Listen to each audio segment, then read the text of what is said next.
Welcome to Book Talks. I'm Elizabeth Ann Atkins of Two Sisters Writing and Publishing, and I interview fascinating authors who share their wisdom with us to help us have insights and inspiration and take action to create a better world.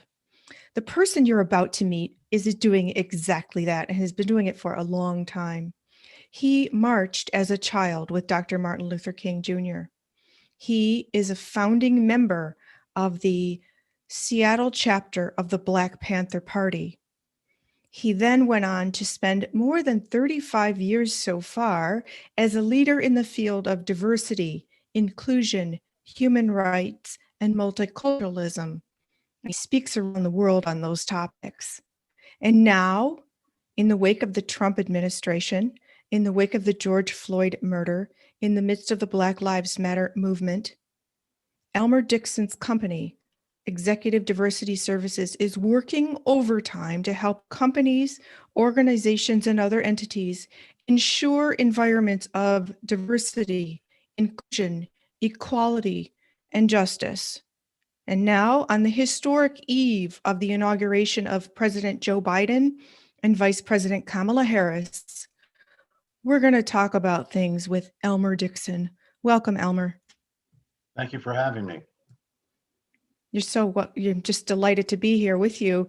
And your book is Die Standing, and it chronicles all of this. So if you could please take us back to when you first got started marching with Dr. King, being a founding member of the Black Panther Party in Seattle. What was that like? Well, when we marched with Dr. King, I don't know if it really resonated with me in terms of the importance and the gravity of it. I was probably somewhere around 12 or 11 or 12 years old, maybe 13, around that time.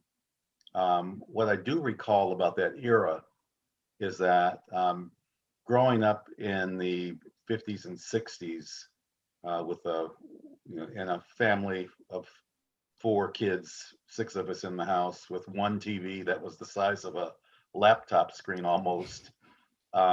We, and black and white at that. We watched the news together, and I recall very vividly now as an adult and throughout most of my life the scenes that we would see, which seemed to be like weekly, if not nightly, weekly on the TV of the marchers and the demonstrators marching for freedom, marching for civil rights, being beaten, being hosed, being attacked. We literally, that our generation grew up in an era of assassinations. And so I recall all of those things. I recall the excitement when John F. Kennedy was elected president, because in the Black community, and that was reflected, of course, in my parents listening to them, that there was a hope in his election. And even then, there was a need to not allow someone like Richard Nixon get in the office. Of course, no one knew that he would end up resigning in disgrace 12 years later. But there was an urgency about getting someone in that era of civil rights who was friendly towards Dr. King, friendly towards the movement in the South, getting someone like that into office. And of course, by 1963, when he was assassinated, the shock to the country, and it resonated across the Black community. And I, as a young 13-year-old, along with my siblings, watching that on TV, that had a powerful impact. Seeing that happen, first time a president was assassinated at that point. I don't know, I guess in 100 years or so, but that was a very poignant time of in our country and in my life. But I didn't realize the impact of those things till later. Of course, I remember when Medgar Evers was assassinated. I remember when Malcolm X was assassinated. And as I said, we grew up in this era of assassinations. But the first time that I really had an awakening of the soul, if you will, of my soul, was as a 17-year-old when Stokely Carmichael came to our city at the high school that I attended. And there was an overflow crowd there of hundreds of young Black people. And my brother and I had heard about Stokely and wanted to see what this cat was about. And it's important uh, to acknowledge, or at least state, that we grew up in, we had actually the privilege of growing up in a diverse working class community. We lived across the street from the park, the playground, Madrona Park, and with tennis courts. And the kids on the playground were Black, white, uh, brown, red, yellow, um, rich, poor, middle class. It was just a collection of every kind of culture. In fact, my collection of friends included people who were young kids who were my age, who were uh, Japanese, Chinese, Korean, Filipino, Latino, white, and rich and poor and Black. And so, having that as a backdrop, when I had this awakening um, with Stokely Carmichael, it was a shock to my system, because I remember Stokely saying that the reason why Black people don't have freedom is because they don't love themselves. And he went on to tell us that we didn't love ourselves. We straightened our hair. Of course, I didn't straighten my hair, but I knew that others did, and he talked about the way that people lightened their skin, or that they were ashamed about being Black. In fact, I know um, it was a very uh,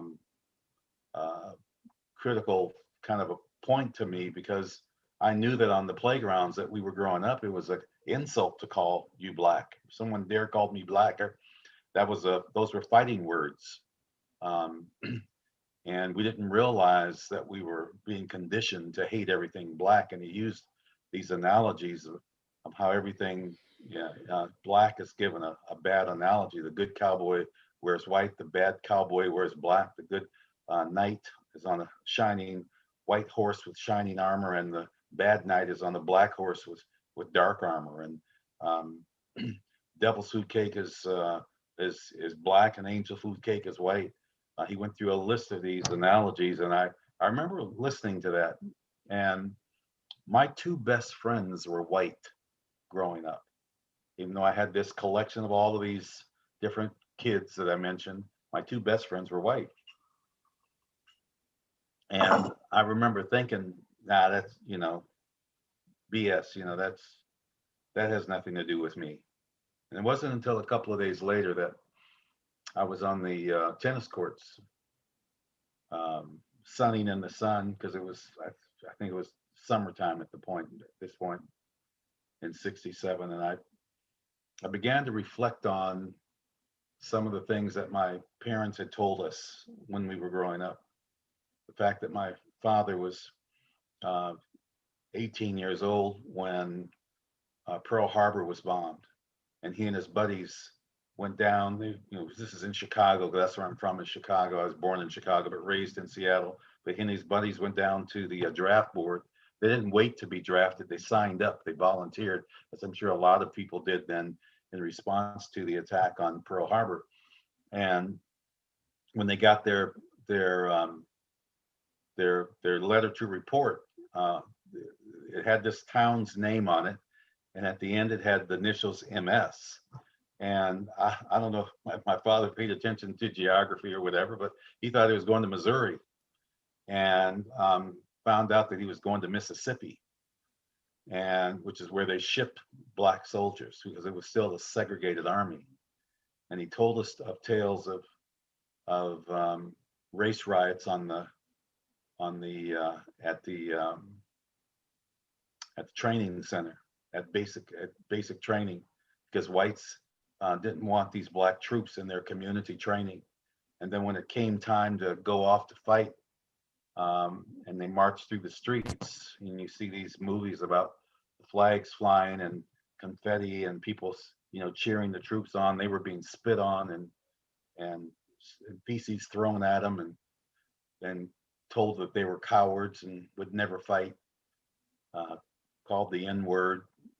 And he remembered that, but it never tainted him. But he made sure that we knew what the world in which we lived. And my mother had had experiences of when we moved here to Seattle, the great Northwest, of where she went to responded to an ad in a newspaper and for a job. And when she got there, as she called in first, and they told her to come down. And when she got there, they asked what was she doing there, and they said she was there responding to the job. She had called in, and they said it was still open. They said, no, that job is filled. Of course, being an educated woman, she went down the street, put in the dime in the phone booth, and called up and said, is that job still open? And they said, sure, please come down. And see, they were not expecting this black woman to sound educated and smart and intelligent over the telephone. They thought they were talking to a white person. And see, I was like 6 or 7 years old when that happened. That's actually 7 or 8, because we moved here when I was 7 years old. So I mean, I recalled those things, and I began to question and challenge those things. And I was moved to check SNCC out, the Student Nonviolent Coordinating Committee, and join SNCC.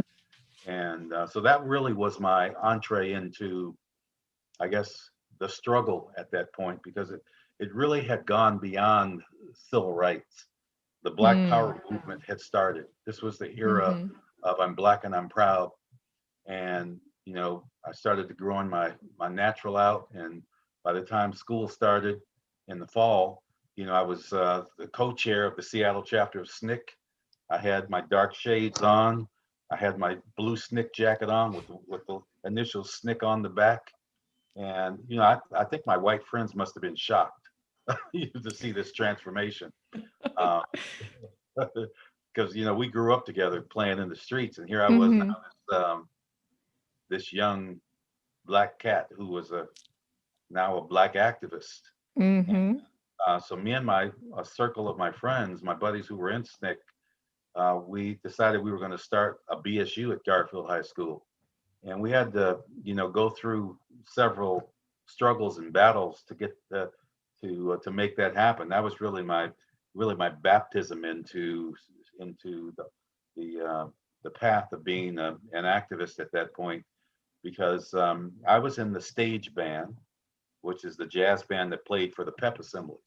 And so I would kind of lead the kind of disruption that we were causing in this huge pep assembly where the whole school was filed into the gym. And so my first act of defiance was to not play the Star Spangled Banner or do the Pledge of Allegiance. And my colleagues, my comrades in the audience, they did the same thing. They sat down and they wouldn't recite it, but I wouldn't play it. And so, because I was like the visible focal point, everybody saw me, I ended up getting kicked out of school. And my dad had to go down and talk to the principal, and the band instructor told me, look, if you're in the band, if you're going to be in the jazz band, you have to play. And I said, fine. Wow. So the next pep assembly, we weren't stopping there. Next pep assembly, I still sat down, but I played the Star Spangled Banner seated. And so again, I got accosted by the principal and the band director. But so we were going to take it to the next level. The next pep assembly, after the Pledge of Allegiance, I started a chant. It's a popular chant back then. I would say bing bing, and my group, my dudes in the audience would say bing bing. I'd say bang bang, and they would say bang bang. And I said ungawa, and they said ungawa. I said Black Power, and the whole student body erupted in cheers and screams. Now you have to keep in mind that Garfield High School is one of the most popular schools in the city, and it was very diverse. It was about close to 50% Black, maybe 45%, maybe about 40% white, and 10 or 15% Asian, and some Latinos sprinkled in there. But it was a pretty diverse population. The whole auditorium just blew up. And so they still denied us a Black student union. So the next week we said, we ain't going to class. So when the bell rings, we're calling a boycott. Now, the administration obviously got word of this, but they thought it would be a handful of Black students, and they'd get us and they would expel us, and it would all be over.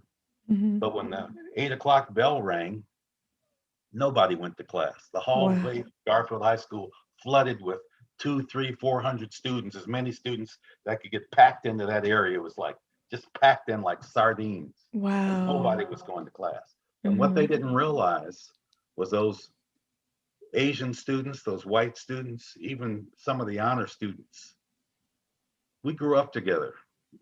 We knew each other. And so they supported, our push to have representation in the Black Student Union. So we got the Black Mm. Student Oh, Union, and wow. we were the first high school Black Student Union on the West Coast of the United States. Wow, Elmer, that's phenomenal. So then how did you jump from that to the Black Panther Party? Well, a few months later, we were asked by students at our it wasn't really a sister high school. It was like our rival. There Mhm. was another Black and mixed school on the South End, Franklin High School, and they were having issues there.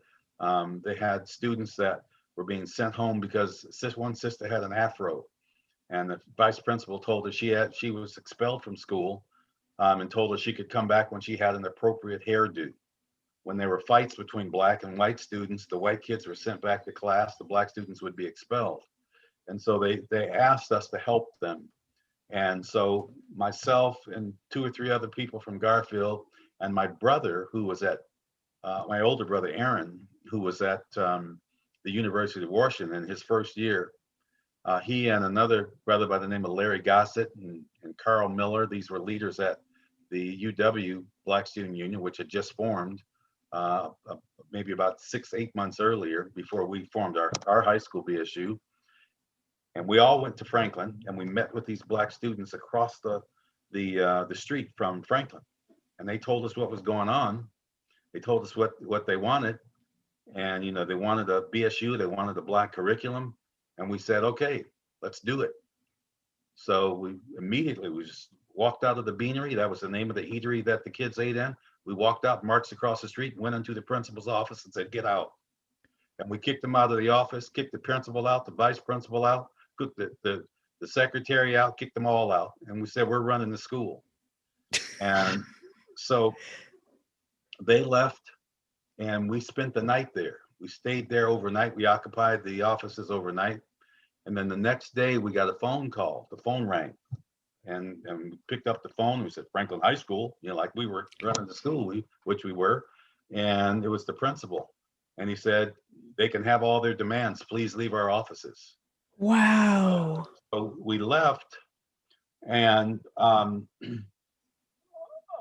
couple of days later, I was back at Garfield in my geometry class, second period, and the phone rang. And the teacher, Bob Naramore, said, Elmer, they want you in the office. And I said, okay, what did I do this time? And because that was pretty routine for me now to be called into the office. So Mhm. I left my books and got up and stepped out. As soon as I stepped out of the door, there were 2 detectives there that handcuffed me and took me to juvie and told me I was being arrested for unlawful assembly. What I didn't know at the time was that one of my comrades who had gone to the Franklin with me on the other side of the school was being arrested and taken to juvie. And my brother, Larry Gossett, Carl Miller, they were all being arrested at the UW and being taken to jail. And when I got into juvie, we found that within that hour, MLK had been assassinated. Mm. And so it was almost like Mm. it almost was like they knew that the assassination was going to occur, and they were getting the leaders who they saw as who might incite something in the community off the street. And so I'm sorry, I thought I turned that off. And so uh, we watched as the streets burned, as the across the country on TV. I remember crowding around. We were all crowding around the TV set, watching this when I was in juvie. My parents came to get me a few hours later, and as we drove home, basically in silence, they were in shock and anger and disbelief over the death of King. And at that same time, their two older sons were in jail that night. Me in juvie and my older brother Aaron in jail. It was like they could see something that, it was like I don't know, it was like an omen of what was to come. Mm-hmm. And I can only imagine today what they were feeling back then on that night. Mm-hmm. Well, within the week, we were supposed to go to San Francisco State University to attend the West Coast Conference of Black Student Unions. And so we had to get permission to leave the state because we were under indictment, and had to get permission from my juvie judge and Aaron from the judge that was handling their case. And before we left, we decided to leave our imprint as a result of the death of King, and we went into we lived on the edge of the red line, one block from the red line. We didn't know it at the time, but we were right next to the beginning of the wealthy community. And so we went down into Madison Park, where there's a gated community that sits on Lake Washington, has a golf course. So you had guards on the front gate, but we knew how to sneak in because we had snuck in before. So we went back around through the University of Washington Arboretum and snuck in with a can of gasoline and burned a big giant BP for Black Power on the 13th hole, and lit it up. And burned the big BP in the putting green on the 13th hole. And Oh my goodness. that was our act of defiance and retribution for the murder of King. But then came the time we traveled later that week. We traveled to San Francisco State University, and we had no idea what we were going to find, except we were attending. It was like, I try to explain to young people the era then, the power that was in the air, the excitement that was in the air, because we were a generation that had come up and learned not what Dr. King had said. Dr. King had taught, if someone slaps you on the cheek, turn the other cheek. We were of the philosophy of Malcolm X, who said, if someone slaps you on the cheek, you slap them back. I mean, that was the rule of the playground that I grew up on. Mm-hmm. If somebody, punched you on the playground and you didn't fight back, you were going to get your butt kicked. That's how you stop bullies from running over you, because you had to fight, stand up. And that was the philosophy that we had as a generation of young Black people who were tired of seeing, I remember the 16th Street Baptist Church when it was blown up. I remember those mothers and fathers crying because they'd never see their babies again when those 4 little girls were murdered. I remember those scenes of the Pettus Bridge, and all of those things came to me, and I'm sure my people that I was hanging out with. And we were standing up to say, no, we're not taking this. And so when we went to this, that was the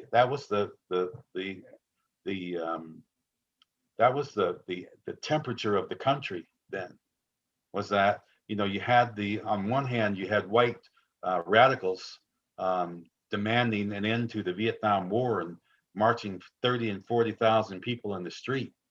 And on the other hand, you had this rise of of Black people and Latino people standing up and saying, we're not going to stand for this anymore. So we were going down to this Black Student Union to see, how we could further our movement.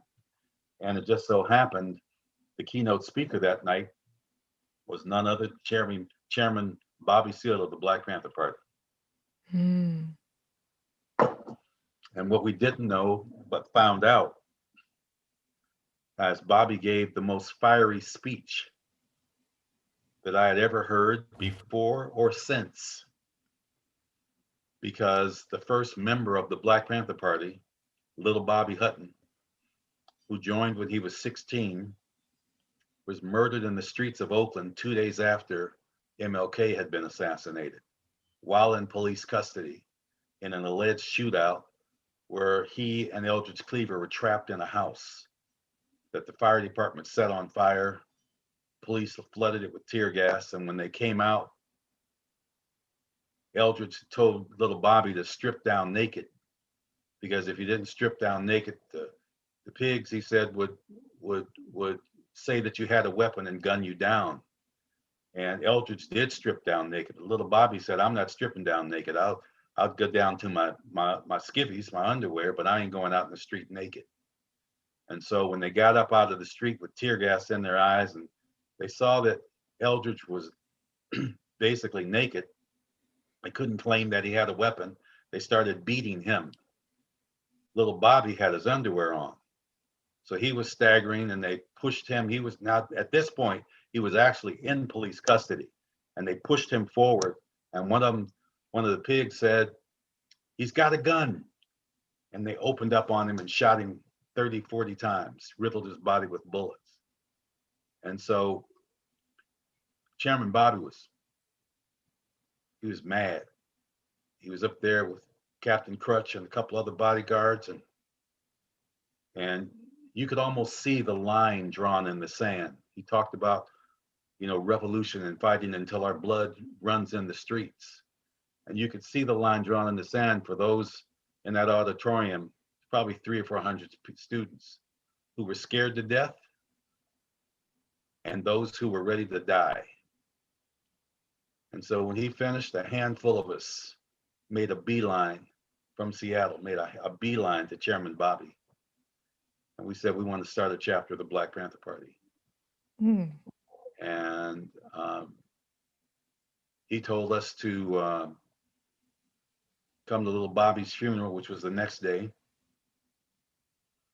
And I remember when we drove over the Bay Bridge into West Oakland and seeing what looked like hundreds of Black people, Black men and Black women in leather jackets and berets, and some of them in military formation.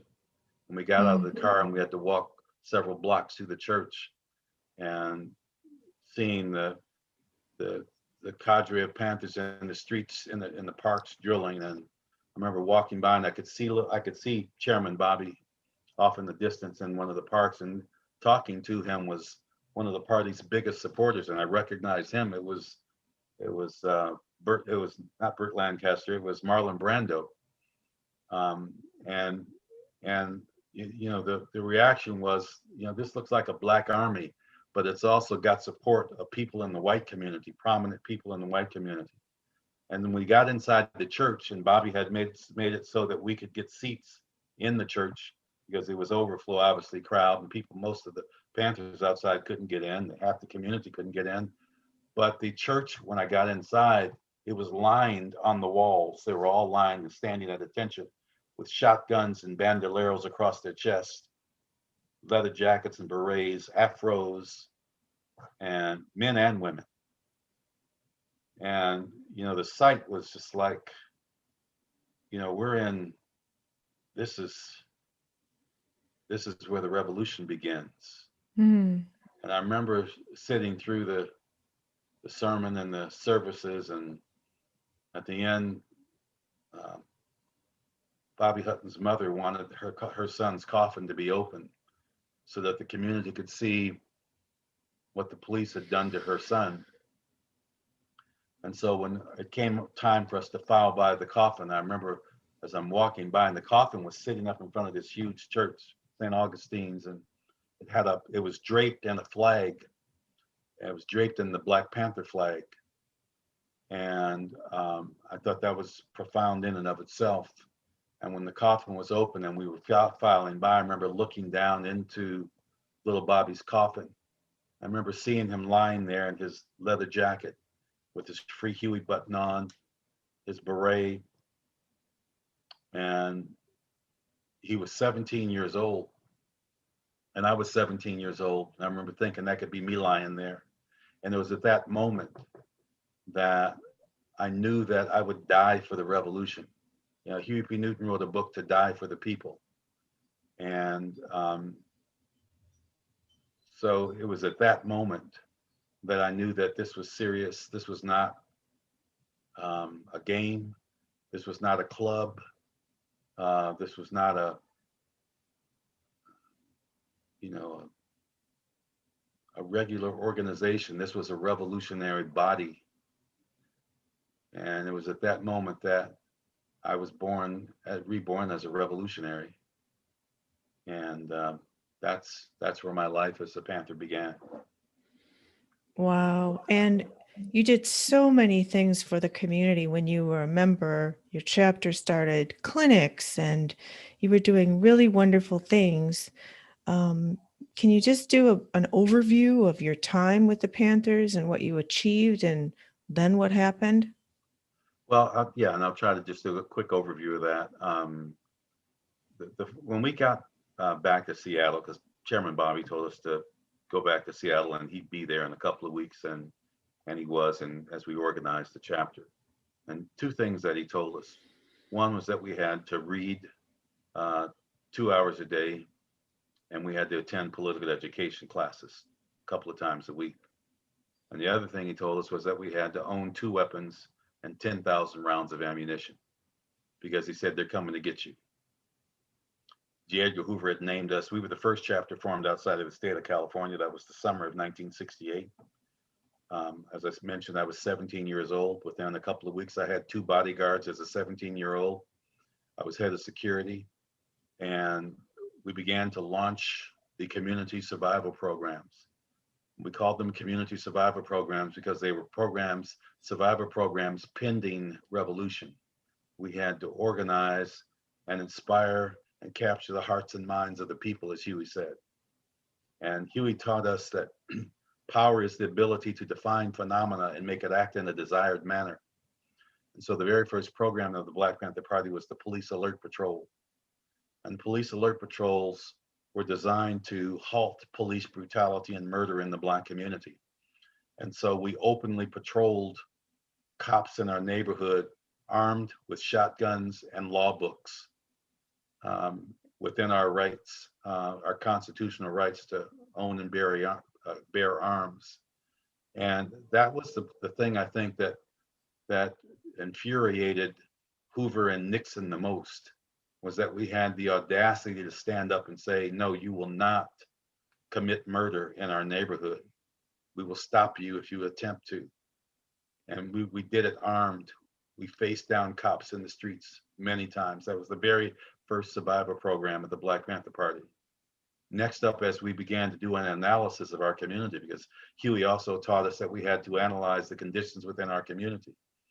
And we didn't just start programs just to have programs. They weren't just, here's a program, here's a program.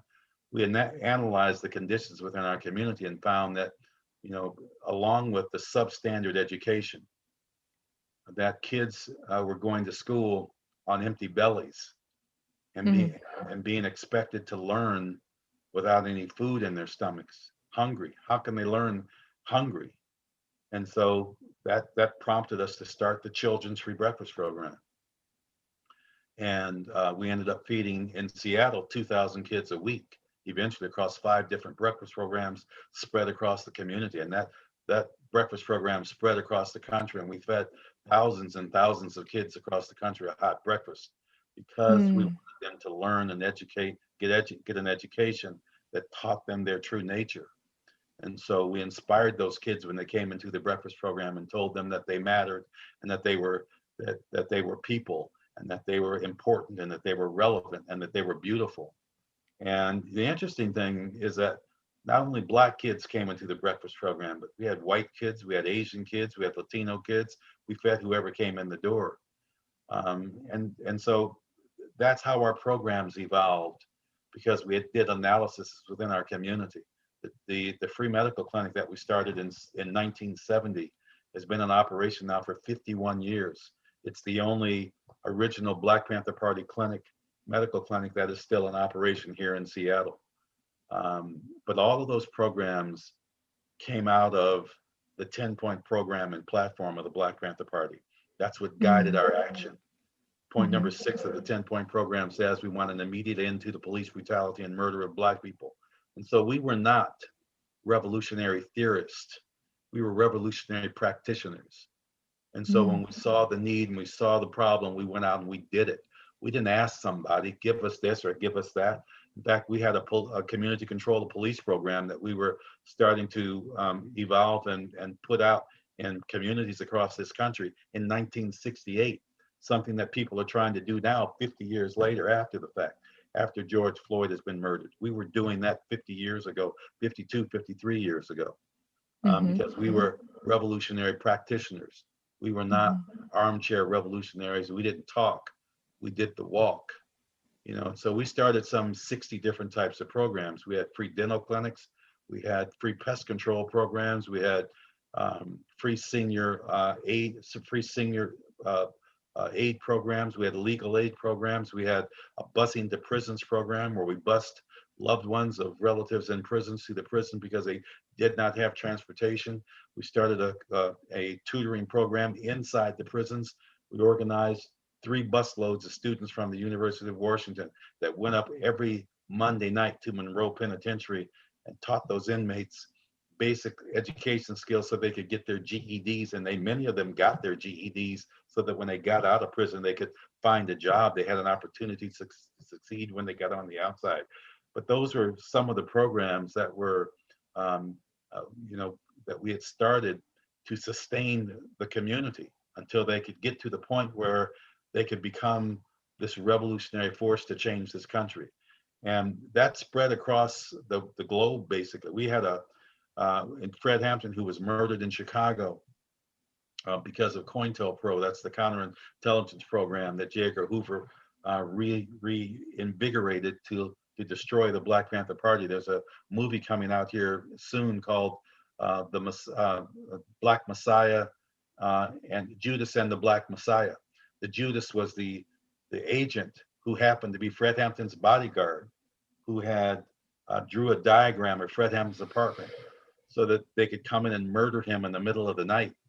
And Fred Hampton had coined the phrase rainbow coalition when he said, what we need is Black power for Black people, white power for white people, red power for red people, yellow power for yellow people, brown power for brown people. We need all power to the people, and we need a rainbow coalition. So we had coalitions in every community. We had chapters and branches across the United States. We had them as far away as New Zealand, Australia, London, support groups in Japan, Denmark, Sweden, France. We even we opened an international office when Eldridge Cleaver was exiled in Algeria. We were an international organization with international support, and we had a multicultural platform, which played into our growing up in our multicultural neighborhood just kind of fed right into that, because we were not a racist organization as we were depicted as, or a separatist or a Black nationalist organization. We were a revolutionary force that had a revolutionary program and a revolutionary agenda, and we had coalitions with every community. But that was the Black Panther Party, and that's why J. Edgar Hoover launched the attacks to destroy, disrupt, and discredit, and basically eliminate members of the Black Panther Party. And my brother Aaron and I were on his hit list. By the grace of God, we were able to avoid it. And you went on to create a company, Executive Diversity Services, to take and apply all that you understood to educate and train and consult. You know, Elizabeth, it was not a natural, it was not a planned, it was not as natural of a evolution as one might think, but it was, in fact. While it was not a natural evolution, it actually was an evolution, a natural evolution. When I Mhm. left, when we were the longest running chapter outside of central headquarters. In fact, we lasted as long, just a few months short of the length of central headquarters in Oakland. We closed our doors in 1982. My first job after that, that we had started a community service center that I was the executive director of. So I'd been running these programs under the umbrella, our own umbrella that we had set up, and we relaunched the clinic in 1978 because I had closed the clinic when I got out of prison as a political prisoner in 1972. I closed it in 74 and reopened it in 78. And so when we ended, I was able to secure a job as a branch director of a Boys and Girls Club in Tacoma, Washington, in which I took the funds that had been designated for that clinic that were being spread across the city. I made sure that those funds came back into the Black community and served the community that it was intended for. Um, and so I spent a couple of years there, kind of rebuilding their organization. Left there, and ended up at the city of Seattle, where I became an EEO officer Mhm. and training manager, which Mhm. was my initial baptism into the world of diversity and inclusion. Really, my role as an EEO officer was, and I was given that charge from the superintendent, um, because when I went in to see him for a job, Walt Hundley, he reminded me that myself and my brother had been in his office several years later with shotguns, telling them how to run model cities and not to abscond with the people's money. And we joked about that for a minute, but he was dead serious in making sure I had two positions as payback. One Mm. was the training manager, and the other was the EEO officer. And I think he knew that I was good for that role. My role was to one, I had to rewrite the sexual harassment policy. I had to train everybody across this 1,000 member department in sexual harassment processes, anti-sexual harassment. And the biggest part of my job was to hire. He wanted me to recruit women, not hire, recruit women into non-traditional trades. And then the bigger part of my job, Elizabeth, was once they were hired, was protecting them because Wow. sexual harassment was rampant. And so in Wow. that role, I ended up recommending the firing of a high level, insulated manager, senior manager. And the firing was upheld in what is known as a Loudermill hearing. And that caught the attention of the two women that had started Executive Diversity Services, Linda Taylor and Donna Stringer. Linda Taylor and both of them had been previously, Linda at the time was the director for the Office of Women's Rights. Donna was the previous director of that office. And the work that I did, that case caught their attention, and they asked me to join their company. They had started the company in 87. They approached me in 88, and they asked me to join the company. Mm. And by 1990, I left the city, left my full-time job. I actually had been moved into the mayor's cabinet, in a cabinet level position to run the Citizen Service Bureau. But I resigned from the city, as did Linda. Donna was at the state, she resigned, and we started building EDS to a company. We were already started in 87, as I mentioned, but we started really building it in 1990. And Okay. Okay. the rest is history. So that's So, how it all evolved. It just kind of wow. came full circle. So, Elmer, it's so chilling as you described what was happening in the 1960s that things like that are still happening, and especially in 2020, of the murders of unarmed Black people at the hands of the police, and all kinds of things that you mentioned just have chilling parallels, and those problems aren't solved yet. So, can you talk about your reflections on what's going on right now and what we can do to repair the divisions that have occurred and deepened over the past 4 years, and what we can do as we move forward to create Or as President Biden yesterday said, together we can write an American story of hope and unity and peace and all those good things that America stands for. Elizabeth, I was watching a Showtime series last night um, called the Good Lord Bird, I think is the name of it, and it's the story of John Brown. Mm. And if you haven't seen it, I strongly recommend that you look at it. Mm-hmm. The Good Lord Bird. Mm-hmm. And there was a scene last night where John Brown traveled from the South with this young um, person that he had um, caused the murder of his dad. It was a young black man who, um, for some reason, got mistaken as a young girl. So he was wearing dresses and whatnot, but he didn't want to tell anybody. But so he John Brown told people that that was his daughter now, and when someone confronted them on the train and said, "You got to get that little nigret off the train," he said, "This is my daughter, and you will apologize." And when somebody recognized that it was John Brown, he was traveling under an assumed name. And when he told the conductor who this was, he said, "You trying to get yourself killed?" He apologized to his daughter because that's how much he Wow. was feared. Wow. Um, and so when he got to Rochester, New York, he told his troop, his followers back in the South, back in Kansas, that he was going to go see um, the uh, the uh, the God of the slaves. And as it turned out, that person was um, Frederick Douglass. And I remember this as I'm listening to Frederick Douglass, and John Brown is hell bent on starting, a war before the Civil War was started, because he Mm-hmm. wanted to, get rid of all of the slavers. And he was talking about the abomination on the nation that slavery was causing. And Frederick Douglass told him, um, "I'm not going to give you money for that." He said, the backlash that'll happen on slaves, he said, it's going to take 5 generations, 5 generations for this to change.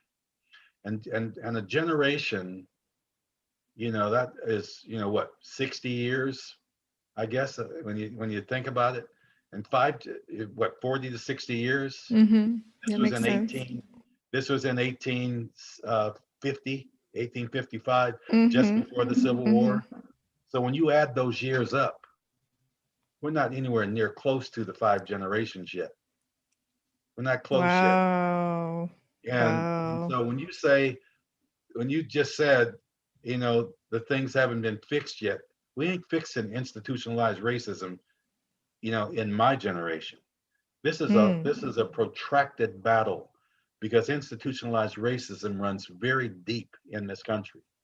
I was listening Mm. to the black man who started the slave museum in the South, who was the subject of a movie that came out last year, or it may have been actually 2019, called Just Mercy. Mm-hmm. And he started this slave museum, and he was talking about how we live in a post-genocidal society.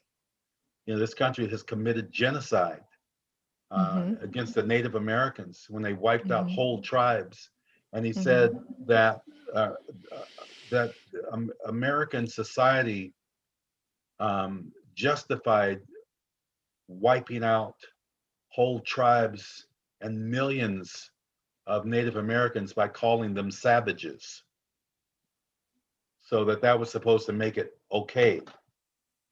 And then he said that they went on then to justify slavery by saying that black people are less than human, Mm-hmm. and dehumanized the African American or the African slave. And so every time, someone says, "Well, why can't you pull yourselves up like we did, other immigrant groups?" Why can't you pull yourselves up by your bootstraps? Which we can't pull yourselves up by bootstraps if you don't have any boots. And you see, the slave had no boots. And so we were robbed of our culture and robbed of our identities. And here we are, 150 years removed from the Civil War, if that much. Here we are 150 years removed from the Civil War, post-construction, where Black people attempted to pull themselves up by their bootstraps, like Black Wall Street. And every time we did, we were burned to the ground, and murdered, and put in, mass graves. And so this recent influx, or at least recent exposure of murders like George Floyd and Breonna Taylor, those are not new. That's not a new phenomena. When we started the Police Alert Patrol 52 years ago, it wasn't a new phenomena then. We stood up to it then, and people are standing up to it today. But we have a whole lot of work in front of us. I saw, a glimmer of hope, when that young Black poet stood up and gave that poem. She was the highlight of the inauguration. Amanda Gorman. Amanda Gorman. I listened to the speeches. I listened to the powerful sermon at the end of the inauguration. And you have to get a sense of, well, there's a shift, perhaps, and there's light on the horizon. There's still a great divide in this country.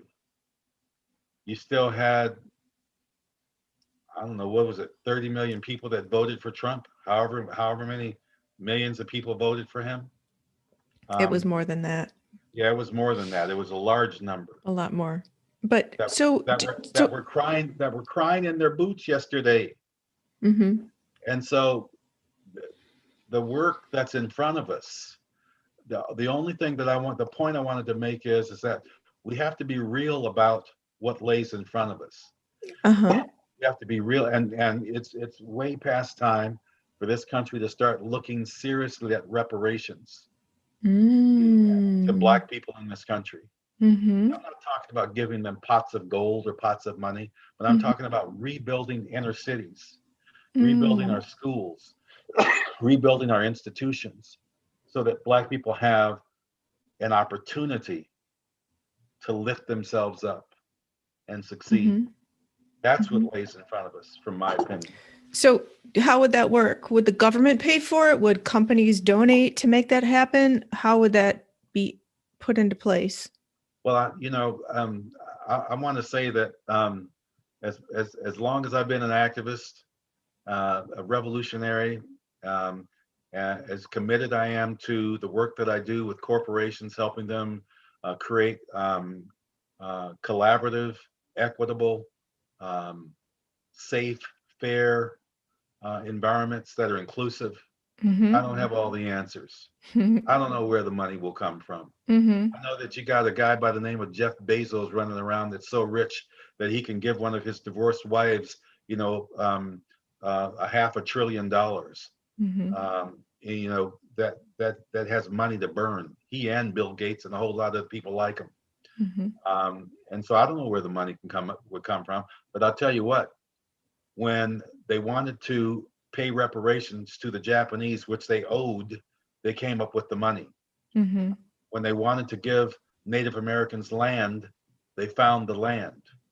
And they're still paying a debt back to Native Americans in this country because they owe it. When we didn't even participate in the extermination of the 6 million Jews during World War II, but this country turned its back on them in the late 30s. When we knew that this was coming, the US government chose to turn its back. So because of that, they feel guilty. You know how many millions of dollars they give to Israel every year? Millions of dollars to Israel. Those are in reparations. So you tell me where the money comes from. It's coming out of your pocket, my pocket, and every other person in this country's pocket who pays taxes. So the money's here. It's if they'll find the money if they're serious about Mm-hmm. doing something. But see, Mm-hmm. we haven't gotten serious yet. I know that um, Biden and Harris have a lot of work to do to repair some of the damage that was left in the wake of Donald Trump. But at the same time, if you look at our communities that have been devastated, um, there needs to be reparations, and they need to find the money. I can't tell you where it's coming from, but I know it's there. Mm-hmm. Mm-hmm.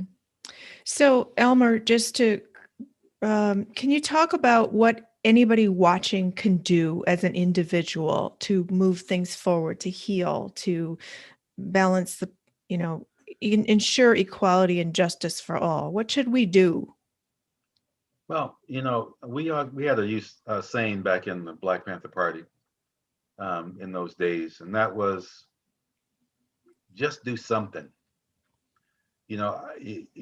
Sitting around and writing about it and talking about it. And I don't put down writing about it. I think writing about it is a good weapon, a good instrument, if you will. The young woman who, Amanda, she's putting pen to paper and she's making a difference. So there's a lot of different ways that you can contribute. You've got your own publishing company and you're publishing some magnificent books. Thank you. That's a way to forge change. So it happens in a variety of different ways. Step forward and do something. If you reach out, to your neighbor who may be on the other side of the political aisle and spectrum and begin a dialogue. People have to begin to, be able to talk humanely to one another, as the new president said yesterday. Because for the last 4 years we've just been screaming at one another. And the former wannabe president made it okay to do that. Well, we have to shift that dynamic now. We have to be able to have conversations. We have to put political divides behind us and begin to have constructive conversations about what can we do to help one another. And so even if it's reaching out and helping your fellow man, I see stories every day of common everyday Americans that do good in this country, that help one another, that pick people up, and cops, uh, the workers that are in the hospitals that are on the front line. There's a lot of good people in this country. We Yes, just need to make yes, sure yes, that we yes. build upon the good, and Mm-hmm. begin to push the bad to the back. But that's not to say that we Mm-hmm. don't have some owning up to do, because this country has some Mm-hmm. owning up to do. So it's one thing to do Mm-hmm. good, and I encourage people to continue to do that. And I will continue to use my voice and my breath as long as I can to help bring people together, to help create inclusive environments in the companies that I work in. I'm very serious and passionate about my work, but people can find different ways that they can contribute. Everyone can't contribute the same or contribute at the same level, but just do something that gives back to your fellow man or woman. Beautifully said. Thank you for that, Elmer. And you are doing more by putting your story in your book, Die Standing. And that's going to preserve your legacy in words and also provide some action steps that people can take to manifest the equality and justice that we all desire and deserve. Yeah, I'm looking forward So, to that release. You're helping me with this book, and I'm so excited that it's going to come out. And we're looking to do some good mhm. things, and educate young people. One more thing I wanted to say about that and doing and what can people do. I 2 years ago, almost 3 years ago now, when we had our 50th anniversary, um, I was asked to speak in places where I hadn't spoken before, because I do speak across the globe. I guest lecture at a university in Finland every year. And when I'm in Finland, interestingly enough, and I'm there talking about multicultural issues, the students in my classes who are diverse, they're white, they're black, they're Latino, they're Asian, they come from all over the world because of the education system in Finland. But before I can Mhm. utter a word about intercultural or multicultural, they want to know about the Black Panther Party first. I, I, Wow. I can't get a word out unless I cover the Black Panther Party first. In every Wow. class that I've been in Finland. And it's true in high schools. When I go into high schools in Finland, the high school students want the same thing. In fact, I've had white Finnish high school students come up to me and ask, how can we start a Black Panther Party?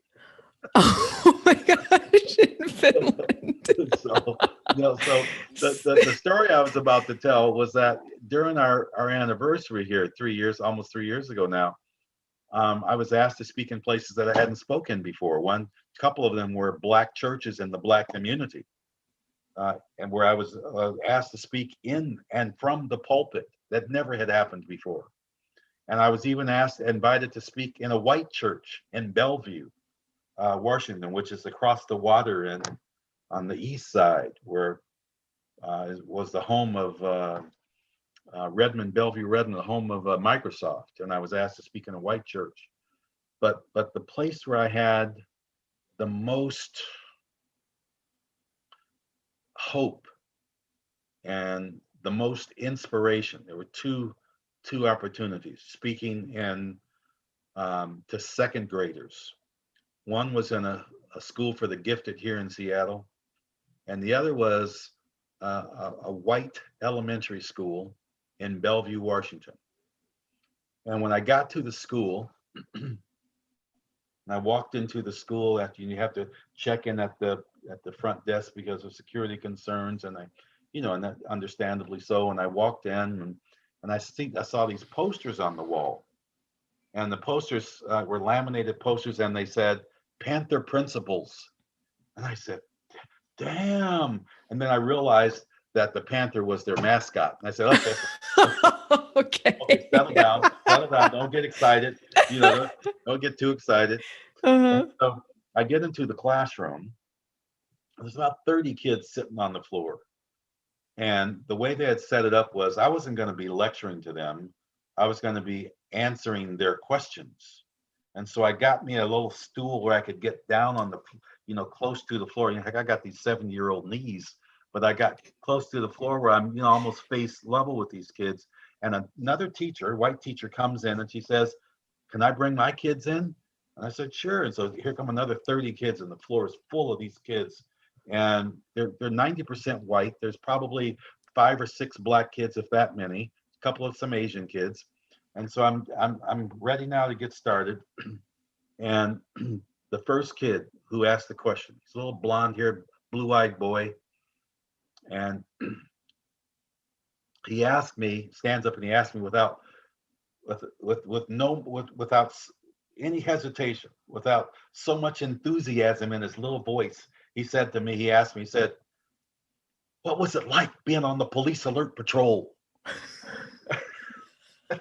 I was like, what? I was blown away, literally blown away, that this little 7-year-old white kid in Bellevue, Washington was so excited and asked me the question without any more exuberance that he could muster up. Like being on the police alert patrol. Oh, wow. Because he understood the importance of patrolling cops who had gotten out of control and defending, these Black lives, lives of innocent people. And I explained to him and all of the students that most cops are good cops. Most of the cops, the majority of cops that are out there are good cops. I said, but there's, the bad ones are the ones that we wanted to make sure weren't going to do any more damage in our community. And he understood this. These kids understood this. And what I found out was that their teachers had schooled them on the Black Panther Party, and about the 10-point program, and how it was the foundation of the work that we did. And the next question was this little girl. She's a little blonde little girl, little bitty thing. And she said, I've got 2 questions. And I said, well, yes, sweetheart, what are they? And she said, were you ever beaten up? And I said, well, no, sweetheart. I said, I wouldn't allow myself to get beat up. I would defend myself. And she said, my second question is, did you ever see any of your friends get beaten up? And I said, no, sweetheart, I would not allow that to happen. And I went on to talk to those kids and her and the rest of the kids because she was a very little petite little thing. And I told her that, yeah, it's important to understand that you have to stand up for yourself, and you have to stand up for your friends and your colleagues, because if you allow bullies to exist, if you allow them to beat on you, they will beat on you. They will beat on you because you're little. They'll beat on you because you're a girl. They'll beat on you because of your sexual orientation, or they'll beat on you because of your color. I said, you have to stand up for yourself, and you have to stand up for your friends, your colleagues. And they got that message, and so I tell that story because to me, they represent the hope.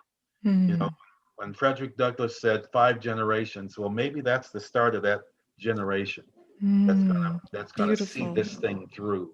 I don't Yes. think I'm gonna see it in my lifetime, Elizabeth.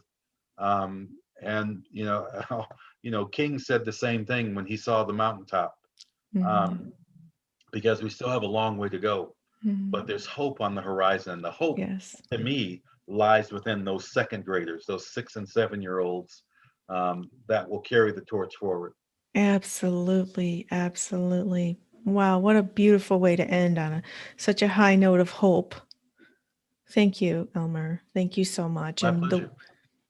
yes, wow, I'm so honored that you shared this information. So powerful, disturbing, poignant, but important to understand and appreciate and know. Uh, So, and my the work, pleasure.